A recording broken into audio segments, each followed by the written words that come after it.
Dalemi pak nga ndërtimi dhe mbetemi tek situata ekonomike. Lufta tashmë nisur në lindjen e mesme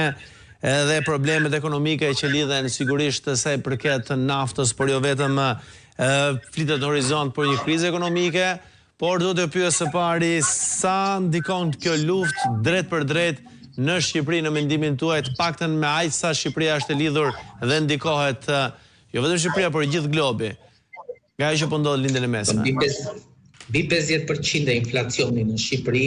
është importuar nga jashtë, sigurisht me disa muaj bonese. Në të tilla kushte një krizë ndërkombëtare, konkretisht të flasim për luftën në Iran që në ditët e para pati një bllokim të ngushticës së Hormuzit që praktikisht kaloi 8-10 milion fuqi në ditë naftë, në kupton që edhe bursat kishin reflektuar sot me një rritje të shpejtë të çmimit brend të naftës. Pra rritja e çmimit të naftës, që është pritshmëri që mund të ndodhë në shumë vende të Europës dhe kështu që automatikisht mund të ndodhë edhe në Shqipëri,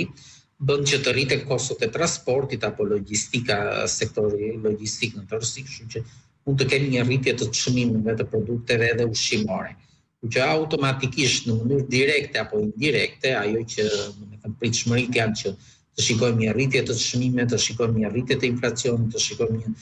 një rritje të kostove të transportit që pastaj mund të mbahen pjesërisht nga kompanitë apo mund të transferohen tek konsumatori finale të tjerë, kështu që në tek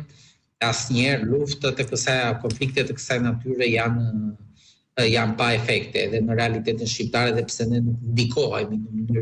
në mënyrë direkte nga kjo luftë. Nëse ne do marrim shkëmbime tregtare me Iranin, mund të them me bindje që janë gati pa përfillshme Shqipëria në raport me shitblerët nga Irani. Nafta që ne importojmë kryesisht nuk ka ato origjinë. Megjithatë, sigurisht ka impakt në tregtin global. Në Shqipëri ka gjithmonë impakt në ditët e para, Muxho.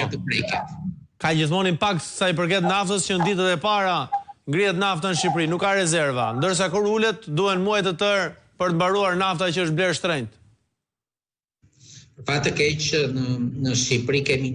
një sektori naftës është një sektor i përqendruar nga pak kompani ku kontrollojnë pjesërisht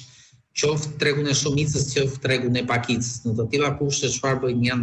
janë edhe deri diku edhe përcaktues të çmimeve të tregut dhe në një farë mënyrë ekziston dhe ai termi abuzimi që ne vazhdojmë akoma të paguajmë naftën më të shtrenjtat në rajon, por jo vetëm, dhe tregon një farë mënyrë që shpeshherë ata përfitojnë nga situata ku kemi një rritje të çmimit në bursë, edhe pse blerja teorikisht çmimi brend, sidomos te nafta është ti ble naftën sot, por domethënë produkti final e merr mbas 2 muaj apo mbas 3 muaj, flas gjithmonë për naftën brend. Pra, impakti real në një farë mënyrë nuk duhet të jetë i menjëhershëm, por që në Shqipëri kemi vënë re se sa, le të themi, fleksibël apo se sa dinamik janë tregtarët në Shqipëri kur vjen puna për rritjen e çmimeve dhe sa me ngadalë veprojnë kur vjen puna për uljen e çmimeve. Kështu që në një farë mënyrë frika është që të kemi, domethënë që në ditën në vijim të shikojmë një shtrejtim të çmimit të naftës, po patëm shtrejtim të çmimit të naftës, automatikisht do shikojmë në një shtrejtim pasaj të shumë produkteve të tjera. Muxho, dhe një pyetje të fundit,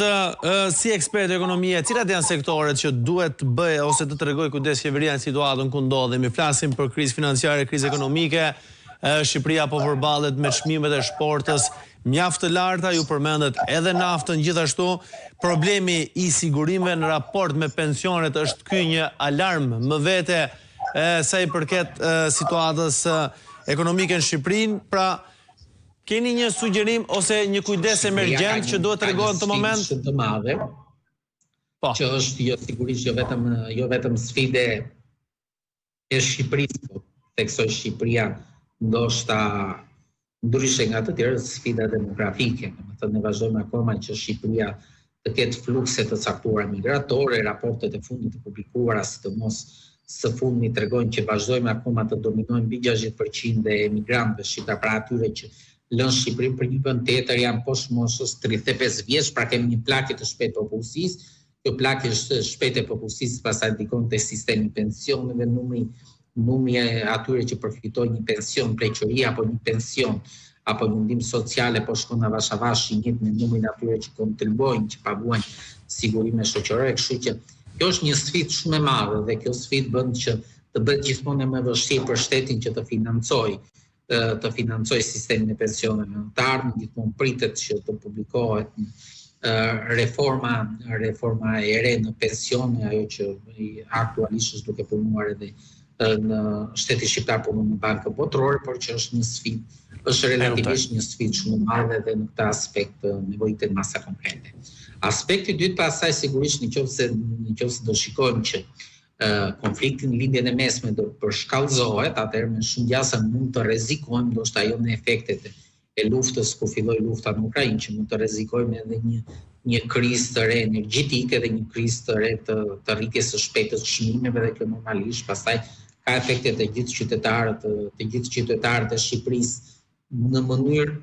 direkte apo indirekte, por që impakti kryesor sigurisht e ka ajo shtresa vulnerabël që ti e përmendë me të drejtë pensionistët, ata me të ardhurat të ulta e të tjera që